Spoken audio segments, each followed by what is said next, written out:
నేను చెప్పిన లొకేషన్కి వెళ్ళావా? మీరు చెప్పిన లొకేషన్ ఉన్నాను సార్. నా అనుమానం నిజమైతే మన మధ్యలో ఒక సైకో కిల్లర్ ఉన్నాడు. నేను చూసుకుంటాను సార్.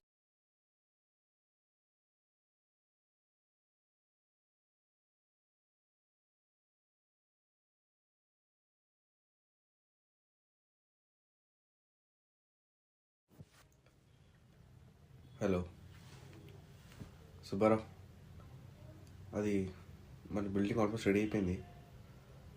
ఒక 5,000-6,000 రెంట్ చెప్పారనా? అయిపోయింది ఆల్మోస్ట్.